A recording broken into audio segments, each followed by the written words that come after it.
UHV के कुछ human value education से संबंधित कुछ डेफिनेशन हैं जो बहुत इम्पॉर्टेंट हैं। अभी मैं सबसे पहले आपको वो पढ़ा देती हूँ और फिर उसका पीडीएफ आपको भेज दूँगी, तो आप उस पीडीएफ को पढ़ लीजिएगा। जो नहीं समझ में आए वो फिर पूछ लीजिएगा।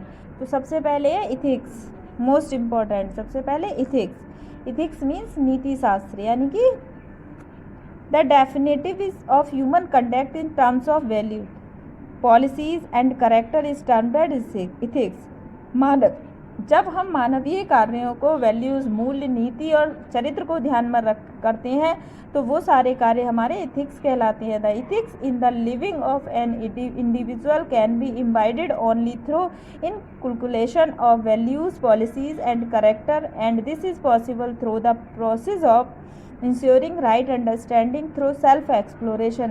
इथिक्स का जो प्रोसेस है वो केवल हमारे सेल्फ एक्सप्लोरेशन के कारण ही पूरा हो पाता है।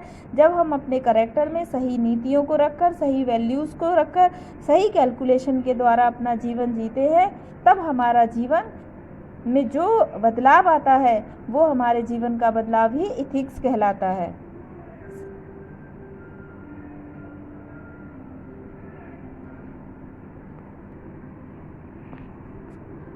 नेक्स्ट है यूटिलिटी वैल्यूज़, यानी कि उपयोगिता मूल्य। ठीक है, उपयोगिता मूल्य। The participation of human beings ensuring the role of physical facility in nature, protection and providing means for the body. उपयोगिता मूल्य का मतलब है कि मानव जाति की भूमिका, शरीर के लिए जो साधन इकट्ठे करते हैं वो नेचुरल तरीके से करते हैं। फिज़िकल फैसिलिटीज़ जिसे बोलते हैं, वो उन सब का रोल ही हमारा उपयोगिता मूल्य कहलाता है। यानी कि हमें कितनी ज़रूरत है, उस ज़रूरत के आधार पर हम किस किस चीज़ का प्रयोग कर रहे हैं, कौन कौन सी चीज़ हमारे लिए उपयोगी है, वो सारा उसका ध्यान रखकर जब हम इन सारी चीज़ों का इस्तेमाल करते हैं तो वो हमारी क्या कहलाती है, उपयोगिता मूल्य, यानी utility value. Number 3 artistic value, यानी कि कला मूल्य। The participating of human being, मानव जाति का पार्टिसिपेट करना, ensuring the role of physical facility to help the preserve its utility. उपयोगिताओं को, जो भी उपयोगिता, जो भी सामान हम, जो भी यूटिलिटी, जो भी सामान की हम प्रिजर्व कर रहे हैं, उसको सही करके उसका इस्तेमाल कर रहे हैं, उसे रखने में फिजिकल फैसिलिटी के द्वारा उस सब की सहायता कर रहे हैं, इस सब में जो हम भूमिका निभाते हैं वो हमारा आर्टिस्टिक वैल्यू कहलाती है। यानी कि कुछ सामानों की हम उनको देखभाल करके उनको लंबे समय तक रखते हैं तो ये चीज़ें सारी हमारी आर्टिस्टिक वैल्यू में आती हैं। नंबर 4 पॉलिसी, यानी कि नीति। Policy is the decision. Policy एक प्रकार का डिसीजन होता है जिसे plan, programme, implementation, result, evolution about the enrichment, protection and right utilization of the resources. This is an outcome of my desire, thought and expectation as guided by right understanding. यानी कि क्या नीति होनी चाहिए। नीति एक प्रकार का डिसीजन होता है जिसमें कई सारे प्लान विचार आते हैं, कई प्रोग्राम होते हैं, बहुत सारे रिजल्ट जुड़े होते हैं, बहुत सारे एवोल्यूशन होते हैं, और इन सब को ध्यान में और सारे सोर्स को ध्यान में रखकर, जब हम पूरा प्रोटेक्शन ध्यान में रखकर हम किसी काम को पूरा करते हैं, किसी काम को सही तरीके से सेलेक्ट करते हैं तो वो हमारी नीति कहलाती। काम करने का सही तरीका ही हमारी नीति कहलाती है। अब आता है नंबर 5 करेक्टर, चरित्र। The definiteness of my desire, thought and selection gives definiteness of to my living. जब हम अपनी इच्छाओं को, अपने विचारों को निश्चितता दे देते हैं तब हमारे जीवन का तरीका भी निश्चित हो जाता है, और हमारे करेक्टर की ये निश्चितता हमारे बिहेवियर में और हमारे काम में दिखाई देने लगती है। तब जो हमारा करेक्टर बनता है वही वास्तविकता में हमारा चरित्र कहलाता है।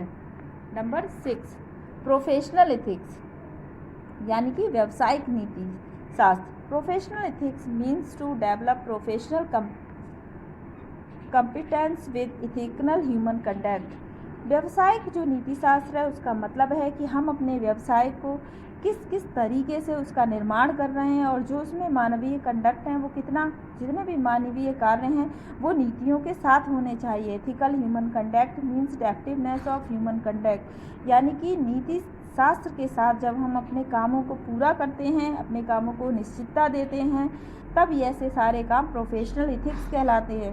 Ethical human conduct is the foundation of professional ethics. और अच्छे और नीति से बंधे हुए मानवीय कार्य ही प्रोफेशनल इथिक्स की नींव होते हैं।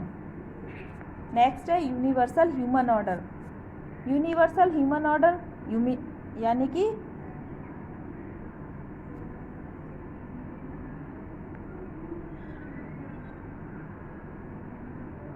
Universal human order is a feeling of being related to every unit including human beings. Universal human order का मतलब है सार्वभौमिक, मतलब सब एक समान है, सब एक दूसरे के हैं। इज ए फीलिंग, एक फीलिंग होती है जो मुख्य रूप से जुड़ी होती है मानव जाति से और दूसरी नेचर में रहने वाली हर चीज़ के साथ। Having understand the comprehensive human goal, इसमें मानव से संबंधित सभी लक्ष्यों को समझना पड़ता है। We are able to be in harmony not only with human being, और हम ये समझने में योग्य होते हैं कि हमें न केवल मानव जाति के साथ सामंजस्य बिठाना है but also with the rest of the nature, हमें प्रकृति को भी आराम में लाना है। We are able to see that, हम देखने योग्य हैं कि we are related to every unit in nature, हम प्रकृति की प्रत्येक चीज़ से जुड़े हुए हैं। And ensure mutual fulfilment in that relationship, तो हमें इस रिश्ते में एक सही सोच का सामंजस्य बनाए रखना ज़रूरी है। अगला है प्रिजर्वेंस यानी कि धीरता। आफ्टर अंडरस्टैंडिंग द सिस्टम को समझने के बाद पेशेंटली पार्टिसिपेटिंग इन इट, जब हम बहुत ही धैर्य के साथ इसमें भाग लेते हैं तो ये हमारी धीरता कहलाती है। Being assured that all the encompassing solution is to understand and living in harmony and all levels of existence, living with commitment without any perturbation।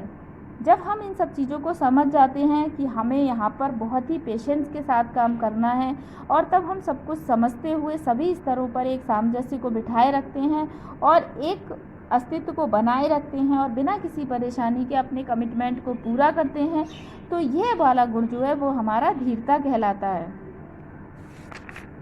Next bravery यानी कि वीरता। ब्रेवरी सब समझते हैं। Helping other in understanding and participating in system, जब हम लोगों को इस सिस्टम को समझ जाते हैं, लोगों की सहायता करना समझ जाते हैं। Being assured that all conclusive solution is to understand and live in harmony at all level of existence and I am ready to help the other have the right understanding. जब हम ये सारे काम करते हुए सबके साथ सामंजस्य बिठाते हुए सबके अस्तित्व को समझते हुए जब हम दूसरों की सहायता सही तरीके से करने को तैयार हो जाते हैं तो ये हमारी ब्रेवरी कहलाती है। This is the commitment to help the other, जब हम लोगों से कमिटमेंट करने लगते हैं, दूसरों की सहायता करने लगते हैं सही तरीके से और सबके साथ एक अच्छे स्तर पर सबके साथ सामंजस्य बिठाकर काम करते हैं, तो ये चाहे उसमें कितनी भी परेशानी आए तो ये हमारी ब्रेवरी कहलाती है। तो इसी गुण को हम वीरता कहते हैं कि हमें सब कुछ पता है, हमें पता है कि सामने वाला हमें किस लेवल तक हार्ड कर सकता है, फिर भी हम सब कुछ जानते हुए सिस्टम को जानते हुए सिस्टम की करप्टनेस को जानते हुए सिस्टम की प्रॉब्लम्स को जानते हुए भी वहाँ हम धीरता के साथ काम करते हैं और सब कुछ फेस करके लोगों की सहायता करते हैं, तो ये गुण हमारा ब्रेवरी कहलाता है। जेनरसिटी यानी कि उदारता। Using our mind body wealth in system, जब हम सिस्टम में धन का, शरीर का और मन का इस्तेमाल करते हैं। Readiness to invest on one self, अपने आप को खर्च करते हैं। One's body and wealth to help the other have, जब अपने ही शरीर का इस्तेमाल करके, अपने ही पैसे का इस्तेमाल करके दूसरे के अनुसार ज़िंदगी जीते हैं, दूसरों की सहायता करते हैं, तो ये हमारा गुण उदारता कहलाता है। जब हम अपने पैसे या किसी चीज़ की फ़िक्र नहीं करते हैं और सब कुछ खर्च करते हुए लोगों की सेवा करते हैं, तब हमारे इस गुण को उदारता कहते हैं। नेक्स्ट है काइंडनेस, दया। दया किसे कहते हैं? टू गिव अपॉर्चुनिटी और things to have who have ability, जब हम लोगों को अवसर देते हैं या चीज़ें देते हैं जिसके वह योग्य होते हैं। If a person has ability to rightly utilize the resources, यदि हम जानते हैं कि एक व्यक्ति सही तरीके से इन साधनों का प्रयोग कर सकता है बट लेक्स इन रिसोर्सेज, लेकिन रिसोर्सेज की कमी के कारण देन प्रोवाइडिंग हिम रिसोर्सेज, तब हम उसको रिसोर्सेज प्रोवाइड कराते हैं, तो यही गुण हमारा काइंडनेस कहलाता है। बेनिफिशियंस यानी कि कृपा। To give ability to a person, जब हम एक व्यक्ति को उसकी योग्यता दिखाने के अवसर देते हैं। हु हैव अपॉर्चुनिटी और things. If a person has resources but lacks in ability, उसके पास रिसोर्सेज तो हैं लेकिन एबिलिटी इन राइटली उसे ये नहीं पता है कि वो अपनी योग्यता का कहाँ इस्तेमाल करे, और हम उसको वही रिसोर्सेज उसकी राइट वे में इस्तेमाल करवाते हैं, तो यही गुण हमारा क्या कहलाता है? बेनिफिशियंस यानी कि कृपा कहलाता है। कि हम उस पर एक कृपा करते हैं कि आपको पता तो है, आपके पास साधन भी है, सब कुछ है, बट आपको सही तरीका नहीं पता है किस तरीके से कहाँ इसे इस्तेमाल करना है, तो ये सब हमारा बेनिफिशियंस कहलाता है। कंपेशन, करुणा। Providing both ability and things to a person, अब हमने व्यक्ति को एबिलिटी भी दे दी और चीज़ भी दे दी। If a person neither has resources, अब व्यक्ति के पास ना तो रिसोर्सेज है और ना ही एबिलिटी है to rightly utilize the resources, उसे नहीं पता है कहाँ इन रिसोर्सेज का सही तरीके से इस्तेमाल करें। Then providing him both ability and resources, तब हम उसको एबिलिटी योग्य भी बनाते हैं और उसको रिसोर्सेज भी देते हैं। ये हमारी करुणा कहलाती है कि हमें पता है कि वो कुछ कर भी नहीं सकता, उसे कुछ आता भी नहीं है, फिर हम उसे उसका काम सिखाते हैं, उसके बाद उसको काम देते हैं, तो ये हमारा गुण जो है वो करुणा कहलाती है। इकोनॉमिक वैल्यू यानी कि अर्थनीति। Policy for enrichment of self, body and wealth, जब हम व्यक्ति को शरीर, पैसा और स्वयं खर्च करते हैं तो ये नीति हमारी इकोनॉमिक वैल्यू कहलाती है। पॉलिटिकल वैल्यू, राज्य नीति। Policy for protection self, body and wealth, जब अपने आप को प्रोटेक्ट करने की, अपने शरीर को, अपने धन को प्रोटेक्ट करने की नीति आती है तो वो पॉलिटिकल वैल्यू कहलाती है। Policy for universal human order, जब हम मानवीय जाति को, ब्रह्मांड के मानवीय जाति के लिए किसी नीति का प्रयोग करते हैं तो वो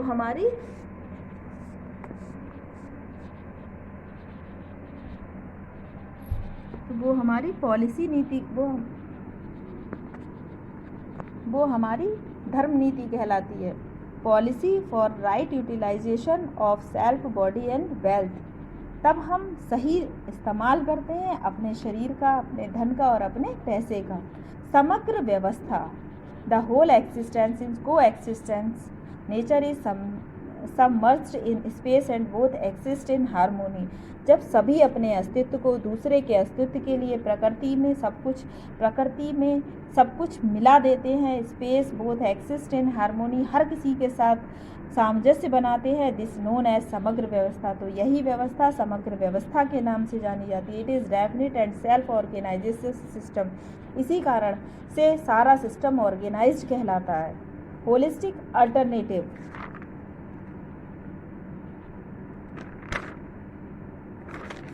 होलिस्टिक अल्टरनेटिव यानी कि समग्र विकल्प, a correct appraisal for the comprehensive human goal और human welfare and the realization of coexistence are level enable us to visualize and gradually involve a alternative to the prevailing pattern of human living, यानी कि समग्र विकल्प, जब हम एक सही तरीके से किसी भी मानवीय जाति को, किसी भी मानव को उसके लक्ष्य की तरफ ले जाते हैं या उसे रियलाइज़ कराते हैं, उसके अस्तित्व को समझाते हैं, तो ये जो समझाने का तरीका है वो समग्र, उसके सामने सभी प्रकार के विकल्प प्रस्तुत करते हैं, तो हमारा ये गुण, ये हमारा होलिस्टिक अल्टरनेटिव कहलाता है। यूनिवर्सल ह्यूमन वैल्यूज़, अब मानवीय ह्यूमन वैल्यूज़ क्या है? Human values are manifestation of truth of existence, सब जानते हैं कि सार्वभौमिक मानवीय मूल्य क्या क्या होते हैं, ठीक है। ट्रूथ ऑफ एक्सिस्टेंस, सबसे पहले तो अपने अस्तित्व की सच्चाई को जानना। हार्मोनी को एक्सिस्टेंस, दूसरों के साथ सामंजस्य बिठाना। Various dimension of human interaction in term of participation in the universal order, और इसे तो हम बहुत ही ज़्यादा टर्म में पढ़ चुके हैं और पढ़ा चुके हैं कि मानवीय जो यूनिवर्सल ह्यूमन वैल्यूज़ क्या क्या हैं। ह्यूमनिस्टिक एंड एजुकेशन, मानवतावादी शिक्षा। Humanistic education means appropriate integration of values.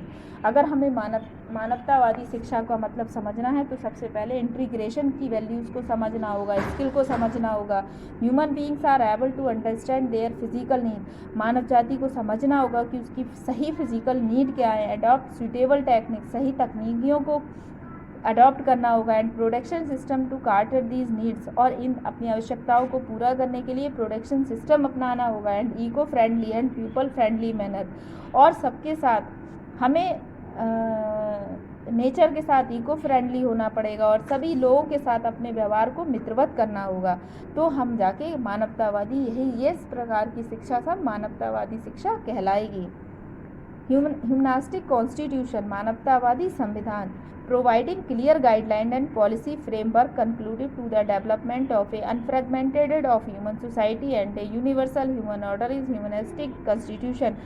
जब हम किसी भी पूरे मानवीय समाज को समझाने की, उसके फ्रेमवर्क करने के लिए सही गाइडलाइन क्या है, सही उसके डेवलपमेंट के सही तरीके क्या हैं, समाज में रहने के लिए क्या क्या फ्रेम तैयार किए गए हैं, तो यह पूरा मानवतावादी कॉन्स्टिट्यूशन कहलाता है। It can be possible only by the help of right understanding. यह भी तभी संभव है जब हम सही तरीके से लोगों को इसे समझाने में उसकी सहायता करें। प्रोफेशन व्यवसाय, पार्टिसिपेशन इन लार्ज ऑर्डर, बहुत सारे ऑर्डर को एक साथ इकट्ठा करना, in the form of behaviour और वर्क, अपने व्यवहार और काम को एक साथ मिलाना, to process what one knows, और एक प्रक्रिया में चलना, in human consciousness with right understanding, और अपनी कॉन्शियसनेस को एक सही तरीके से इस्तेमाल करना हमारा प्रोफेशन कहलाता है। ठीक है, तो ये जितने भी मेन कंडक्ट थे, जो भी मेन गुण थे, वो मैंने आपको पढ़ा दिए हैं। ठीक है, वैल्यूज़ सबको पता है। ठीक है, वैल्यूज़ इन सेल्फ मैंने पूरा पढ़ाया है। ठीक,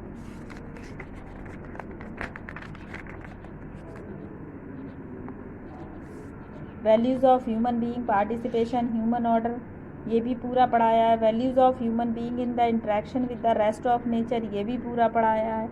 ठीक है, तो अभी फ़िलहाल मैंने ये जो था, जो छोटे जितने भी अल्टरनेटिव छोटे क्वेश्चंस थे, जितने भी टर्म थे जो पूरे ह्यूमन वैल्यूज़ में इस्तेमाल हुए हैं, वो सारे के सारे आपको पढ़ा दिए हैं। ठीक है,